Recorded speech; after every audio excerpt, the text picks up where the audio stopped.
चोला मेरा रंग दे ओ बंसी वाले चोला मेरा रंग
लाल की जय। 10% अभी समर्पण हुआ है ना सबका। सब भूल गए ना, चिंता कभी टेंशन चल रहे थे दिमाग में, 10 मिनट के लिए सब भूल गए। तो इसको कहेंगे समर्पण, कि और कुछ हमें याद ही नहीं हो। और जब हम भूल जाएंगे सब काम, तो भगवान बोलता है मैं आता हूँ करने के लिए। जब तक आप लोग सोचोगे वो नहीं आएगा। पुजारी डेली पूजा करते थे कृष्ण भगवान की, बहुत अच्छे से आरती करते थे, बहुत अच्छा भोग चढ़ाते थे। साक्षात कृष्ण भगवान आकर मूर्ति में बैठ जाते थे और पुजारी से बातें करते थे, जैसे हम हमारे कोई मित्र से बातें करते हैं। एक दिन क्या हुआ, पुजारी से गलती हो गई। पुजारी नदी के किनारे पे चल रहा था, तो उसके पांव पड़ गए कपड़ों के ऊपर। वहाँ पे धोबियों ने कपड़े रखे थे सुखाने के लिए, सफ़ेद कपड़े। इसका ध्यान नहीं था, ये उन कपड़ों के ऊपर से चल रहा है। क्या हो जाएंगे कपड़े, पूरे खराब हो गए। धोबियों की पूरी मेहनत खराब हो गई। अभी धोबियों को नहीं पता है कि इससे अनजाने में ये भूल हुई है। उनको क्या लगा, जानबूझ के हमारे कपड़ों के ऊपर से चला गया है। हम लोग भी देखो, किसी सामने वाले से गलती होती है, तुरंत उसके ऊपर चिल्लाना शुरू करते हैं। ऐसे नहीं समझते हैं कि पहले देखें सामने वाले ने समझा क्या है। है ना, थोड़ा कोई हमारा सामान इधर उधर सरकाता है, थोड़ी कोई हमारी चेयर इधर उधर सरकाता है, या कोई अगर चेयर पे बैठ गया, हम देखते नहीं है कि उसने क्यों ऐसे किया, हम चिल्लाना शुरू हो जाते हैं। घर पे भी कोई गलती करता है तो पहले हमें देखना है कि ये क्या हो रहा है और फिर चिल्लाना शुरू करना है। और चिल्लाना है भी नहीं, बात को समझना है और सॉल्व करना है, पर हमें हमारे अंदर गुस्सा होता है। तो धोबियों ने भी यही चीज़ करी। धोबियों ने क्या किया, बोला पंडित जी ने जानबूझकर हमारे कपड़े खराब कर दिए हैं। उसके पीछे पीछे भाग रहे हैं, धोबी भाग रहे हैं। किसके पीछे, किसके पीछे भाग रहे हैं, कौन बताएगा?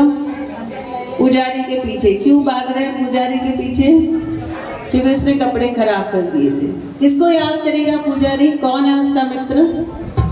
कृष्णा है, और किसी को याद नहीं करेगा। हमें भी यही चीज़ सीखनी है, जब भी कोई मुसीबत आए किसी को याद नहीं करना है, सिर्फ उसको याद करना है। इसीलिए उसी के गुण गा रहे हैं, उसके गुण गाकर उससे दोस्ती बना रहे हैं, ताकि जब भी हम उसको बुलाएं वो हमें मदद करने के लिए आ जाए।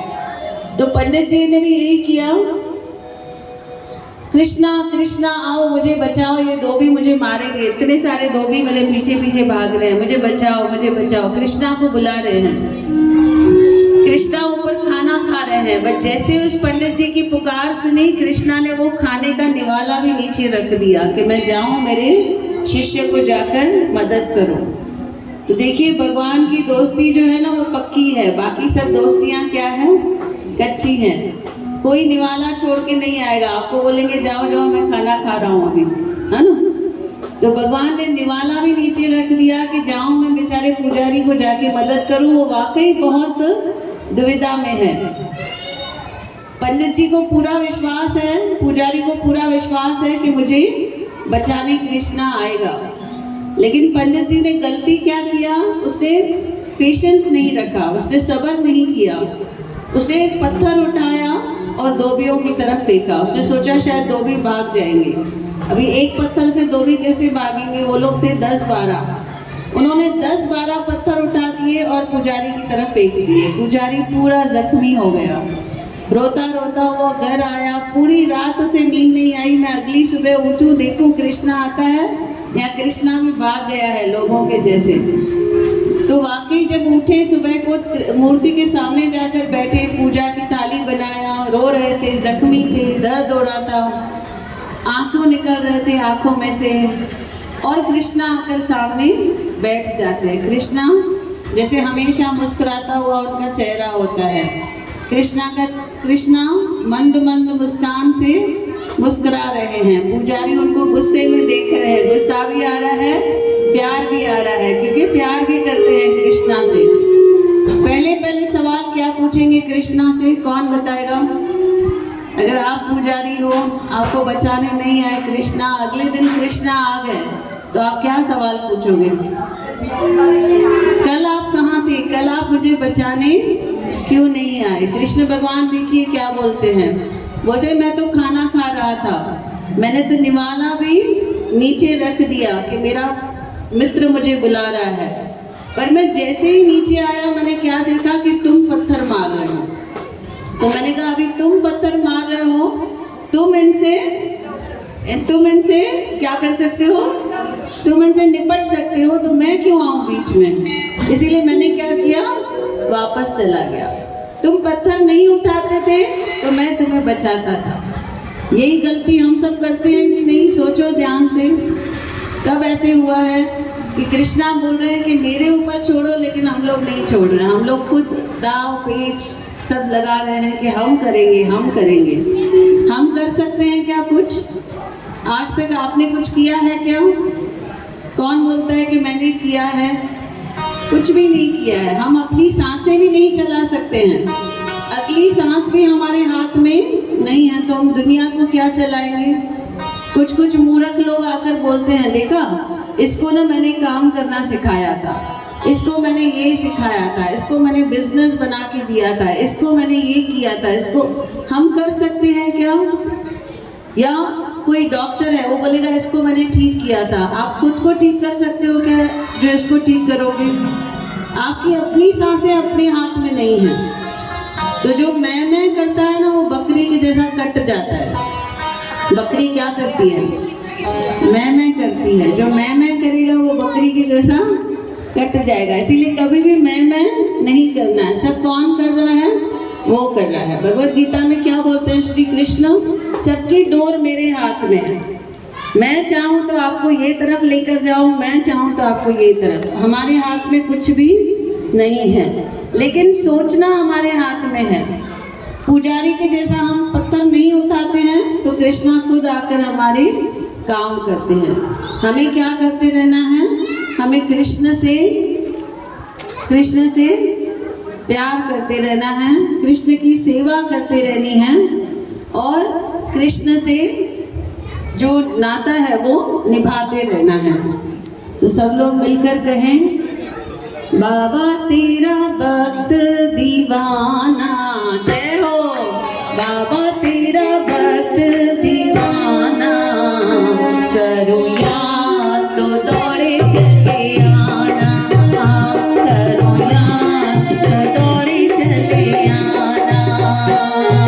कृष्णा तेरा भक्त दीवाना, जय हो। कृष्णा तेरा भक्त दीवाना, करूँ याद तो दौड़े चले आना, करूँ याद तो दौड़े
हैं, जब जब आपको याद करेंगे तो आप दौड़े चले आना। हमें सिर्फ आप ही का आसरा है, किसी और का आसरा नहीं है।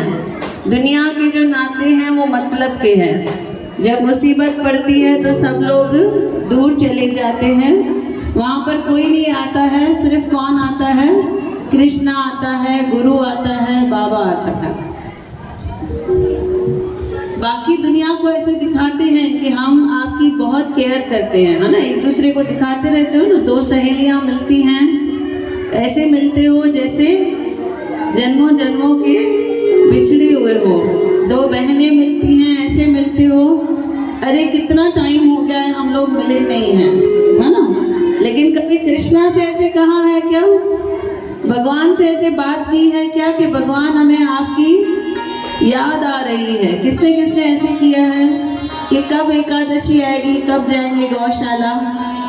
सिर्फ 4 लोग हैं। सब लोग तरसते हो ना एकादशी के लिए। हाँ, तो ये सच्ची प्रीत मना, वो दिन भी आपके लिए एकादशी है। जिस जिस दिन भगवान को याद करते हो वो दिन भी आपकी एकादशी हो गई। भगवान को सिर्फ याद करो और वो आपके साथ है ना। मंगल का इंतजार करते हैं, एकादशी का भी। तो अभी सब लोग मिलकर आंखें बंद करके ये भजन गाएंगे और दिल से आप कृष्णा को कहो कि कृष्णा हमें आपकी बहुत याद आती है, आपके बिन हम रह नहीं सकते हैं। दुनिया को तो बहुत कह दिया ऐसे, है ना। अभी कृष्णा को कहना है ऐसा, और कृष्णा से पूछना है कि कैसे हम आपसे मिल सकते हैं, कैसे हम आपसे मिल सकते हैं। तो देखिए कृष्णा हमें जवाब भी देंगे। थोड़ा स्लो भजन है लेकिन सब लोग बुलवाएंगे, किसका भी मुख खाली नहीं होगा। और कैसे बुलवाने वाले हो? आंखें बंद करके अपनी आंखों में कृष्णा को बिठाइए। बहुत सुंदर स्वरूप कृष्णा का देखिए, बहुत ही ब्यूटीफुल उनको मुकुट पहना हुआ है, उनके हाथ में बांसुरी है और बहुत ही चमकीले वस्त्र पहने हुए हैं। वैजंती माला पहनी हुई है, पायल पहनी हुई है, कमर पर कमरबंद बांधा हुआ है। जैसे मूर्ति में देखते हो वैसे आप कृष्णा को विजुलाइज करो और क्या बोलेंगे मिलकर? कृष्ण बिन मुझसे रहा जाता नहीं, कृष्ण बिन मुझसे रहा जाता नहीं, कृष्ण की कोई खबर लाता नहीं, कृष्ण की कोई खबर लाता नहीं, कृष्ण बिन मुझसे रहा जाता नहीं, कृष्ण बिन मुझसे रहा जाता नहीं, कृष्ण की कोई खबर लाता नहीं, कृष्ण की कोई खबर लाता नहीं।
मुझसे रहा जाता नहीं, शाम की कोई खबर लाता नहीं, शाम की कोई खबर लाता नहीं।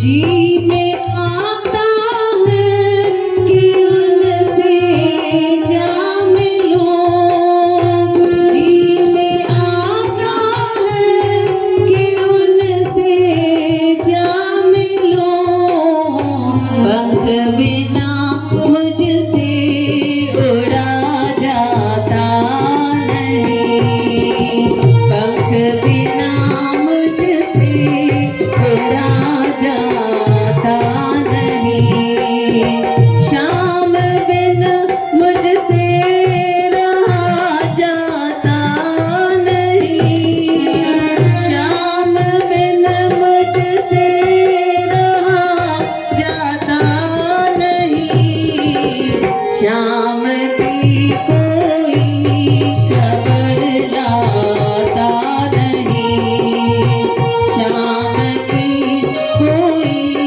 खबर लाता नहीं।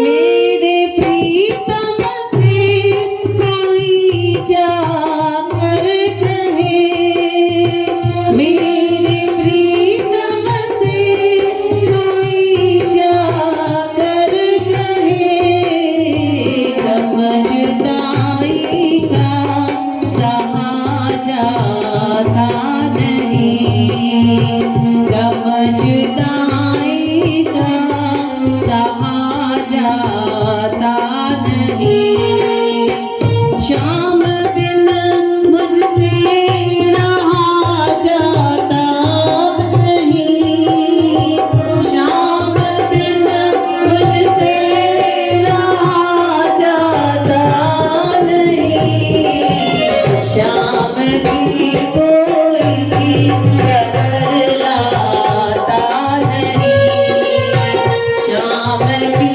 कोई खबर लाता नहीं, शाम की कोई खबर लाता नहीं, शाम की कोई खबर लाता नहीं, शाम बिन मुझसे रहा जाता नहीं, शाम बिन मुझसे रहा जाता नहीं, शाम की कोई खबर लाता नहीं, शाम की कोई खबर लाता नहीं। दोनों हाथ ऊपर करके बोलो कृष्ण कन्हैया, बोलो बांकी बिहारी। किस किस को महसूस हुआ कि सचमुच हैं, है ना? ऐसे भाव से हमें भजन गाने हैं, सिर्फ मुख से नहीं गाने हैं, भाव से गाने हैं। सब कृष्णा के लिए रो रहे हैं। तो जब आंसू निकलते हैं मतलब मैसेज वहां पे पहुंच गया, ये निशानी है। आप जो बोल रहे हो वो कृष्णा ने सुन लिया। हमने क्या क्या कहा कृष्णा से, किसको याद है? जी में आता है कि तुमको खत लिखो, एक पेपर और पेन लेकर बैठो कृष्णा को खत लिखने के लिए। ना कंप्लेंट्स याद आएंगी ना गिफ्ट्स याद आएंगी, ऐसे लगेगा सब कुछ किया है, क्या बताएं, उसने तो दिया है सब कुछ। कंप्लेंट्स करोगे तो बोलोगे क्या कंप्लेंट करें, सब कुछ तो कर रहा है वो। खत क्या लिखे वो समझ में नहीं आएगा। फिर कृष्ण को हमने कहा जी में आता है कि तुझसे आ मिलूं। गाड़ियां हैं, सब कुछ है, प्लेन है, बस है, लेकिन वो मन के जो पर चाहिए वो अभी तक नहीं है। तो अपने आप को फंसा कर रखा है हमने घर में कि हमारे बगैर घर चलेगा ही नहीं।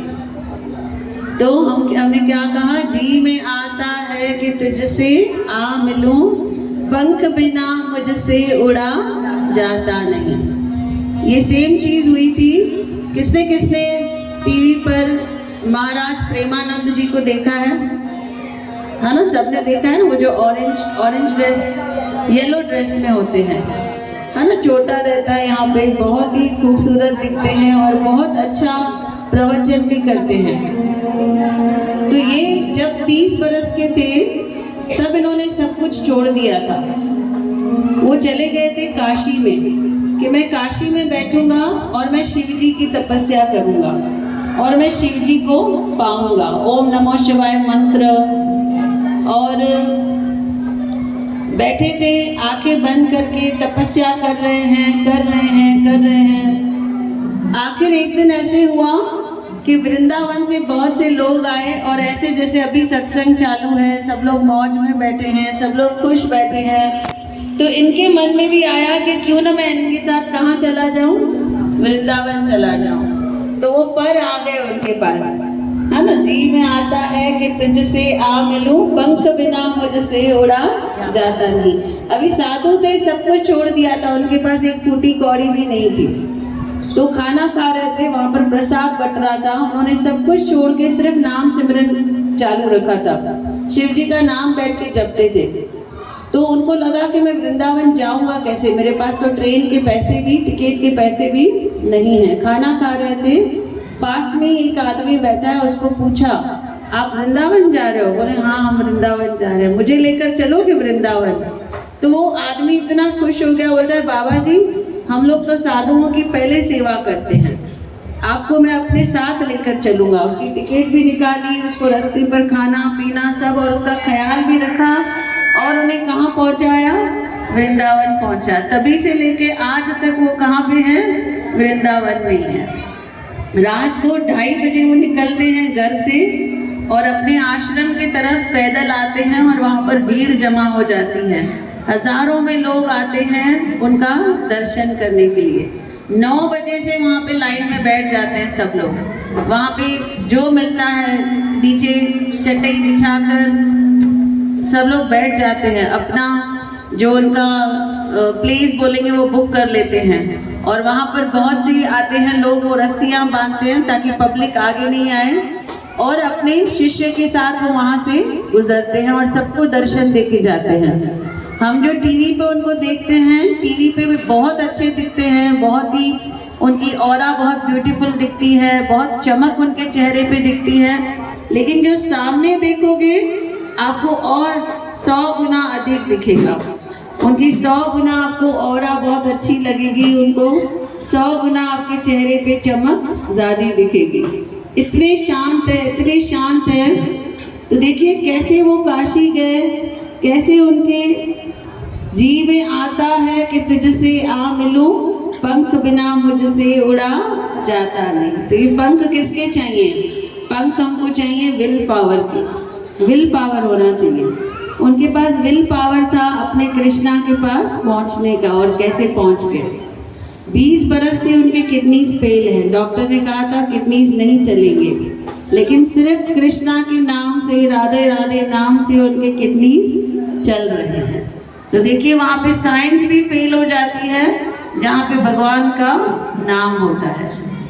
फिर हमने कहा भजन में, मेरे प्रीतम से कोई जाकर कहे, इसको आगे की लाइन याद है, मेरे प्रीतम से कोई जाकर कहे, मेरे प्रीतम से कोई जाकर कहे। हाँ, बहुत अच्छा, इसके लिए तालियां जोरदार। गम जुदाई का सहा जाता नहीं, ये एक एक शब्द याद करो और बोलो ऐसे कृष्णा को बार बार कि कब आओगे, मुझे तुम्हारी जुदाई का गम सहन नहीं हो रहा है, कब आकर मुझे मेरे कष्टों से बाहर निकालोगे, कब आकर मुझे भक्ति दोगे, कब आकर मुझे शक्ति दोगे। उनसे बार बार मांगना है यही चीज। स्वामी विवेकानंद को नौकरी नहीं मिल रही थी, वो मूर्ति पूजा में विश्वास नहीं करते थे, तो उनकी माँ उनको ताना मारती है, तेरा गुरु है ना। कौन थे उनके गुरु? राम परमहंस। तो राम परमहंस जी के पास तो बोलते जाओ ना तुम्हारे गुरु के पास, वो तुम्हें नौकरी क्यों नहीं दे रहा है। तो स्वामी विवेकानंद जाते हैं, वहाँ जाकर राम परमहंस जी से कहते हैं कि आपकी ना माता रानी को बोलो। कौन सी थी उनकी माता राम परमहंस जी की? काली माता।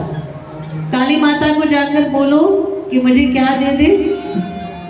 क्या मांगने गए थे स्वामी विवेकानंद? क्या बोला था माता ने? क्या जाके मांगो?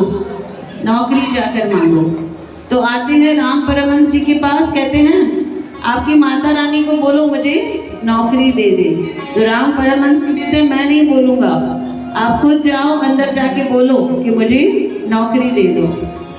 जैसे ही अंदर जाते हैं, मैंने कहा ना जो फोटो में दिखता है, जो टीवी में दिखता है और जो रियलिटी में दिखता है वो अलग होता है। तो स्वामी विवेकानंद भी जैसे ही मंदिर के अंदर गए, वो मूर्ति की जो ऊर्जा थी वो 1000 गुना ज़्यादा थी। माता साक्षात मूर्ति में बैठी हैं और उनको मुस्कुराते हुए देख रही हैं। वो जब दृश्य देख रहे हैं वो अपनी नौकरी मांगना ही भूल गए। वो बोलते हैं माता मुझे मुक्ति दो, मुझे शक्ति दो, मुझे भक्ति दो, और बाहर आ गए। तो उनके गुरु हंसते हैं, बोलते हैं मांगा माता से नौकरी मांगी आपने? बोलते हैं नहीं, मैं अंदर गया, माता का ऐसा स्वरूप देखा कि मैं सब भूल गया। और मैंने क्या मांगा? मैंने मांगा भक्ति, शक्ति, मुक्ति। स्वामी बोलते हैं तुम्हें तो नौकरी चाहिए ना, तुम्हें खाना खाने के लिए पैसे नहीं है, जाओ एक बार फिर से अंदर जाओ। रात के 9:30 बजे थे। राम परमहंस जी फिर से उनको अंदर भेजते हैं, स्वामी विवेकानंद को, फिर से अंदर जाओ, फिर से माता रानी से जाके कहो मुझे क्या दे दो? नौकरी दे दो। फिर से अंदर गए, ये बार जो ऊर्जा है वो और डबल है। आप जितनी बार भगवान के दर्शन करोगे उतनी ऊर्जा बढ़ती जाएगी। क्यों ऊर्जा बढ़ती जाती है? क्योंकि हमारा कनेक्शन बढ़ता जाता है, हमारे अंदर और क्षमता आती है उनको देखने की। तो गए अंदर, इस बार 2000 गुना ऊर्जा है और माता के चेहरे पे चमक है। फिर वो भूल जाते हैं, क्या मांगना भूल गए? नौकरी। फिर उन्होंने क्या मांगा? माता मुझे भक्ति दो, मुझे शक्ति दो, मुझे मुक्ति दो। फिर से बाहर आ गए। अब फिर से गुरु पूछते हैं राम परमहंस जी, विवेकानंद तूने मांगा माता से? उनका नाम तभी कुछ अलग था, विवेकानंद नहीं था, कुछ और नाम था उनका, नरेंद्र। नरेंद्र तूने मांगा माता से? तू तो नौकरी मांगने गया था। बोलता नहीं, ये बार में मैं भूल गया। बोलता और एक बार ट्राई करो, और एक बार अंदर जाओ। तीसरी बार अंदर जाते हैं स्वामी विवेकानंद, माता की फिर से ऊर्जा, इस बार तो ऊर्जा और ज्यादा है। फिर से वो भूल गए नौकरी मांगना। फिर से माता से क्या मांगा? भक्ति दो, शक्ति दो, मुक्ति दो, और बाहर आ गए। तो गुरु हंसते हैं, गुरु कहते हैं इतनी छोटी चीज माता से मांगेगा, नौकरी? वहां गया, वहां की ऊर्जा ने तेरे से बुलवाया कि मुक्ति दो, शक्ति दो, भक्ति दो। वो सब ज्यादा जरूरी है। नौकरियां तो आएंगी जाएंगी, पैसा तो आएगा जाएगा। जितना बड़ा कहते हैं ना, जितनी बड़ी पोस्ट होती है उतनी बड़ी चीज मांगोगे।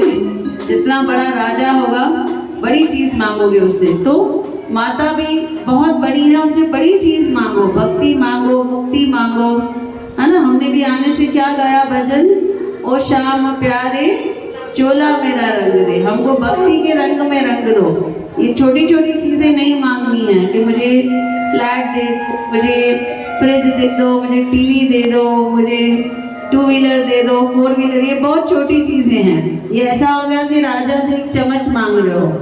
राजा से क्या मांगोगे, राजा से राजा की जैसी चीजें मांगोगे। तो हम लोग कहाँ थे कि हमें भाव रखना है, भाव से हमें मांगने आना चाहिए।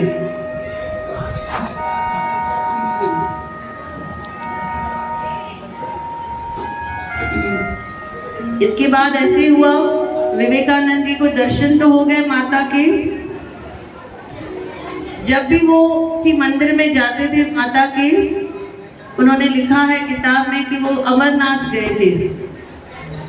अमरनाथ में भी उनको एक माता का मंदिर है, वहां बैठे थे सिर्फ, और माता ने वहां आकर के उनको दर्शन दिए थे। तो एक बार माता ने दर्शन दिए, वो जब भी माता को याद करते थे माता उनको दर्शन जरूर देती थी। बोलो कृष्ण कन्हैया लाल की। तो माता से यही कहें कि कृष्ण भगवान को यही कहें कि गम जुदाई का सहा जाता नहीं, मेरे प्रीतम से कोई जाकर कहे गम जुदाई का सहा जाता नहीं। बोलो कृष्ण कन्हैया लाल की जय।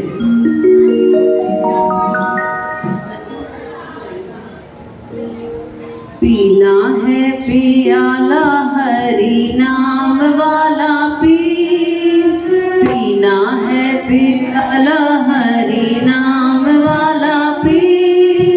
कौन तुझे रोकता है सुबह शाम पी,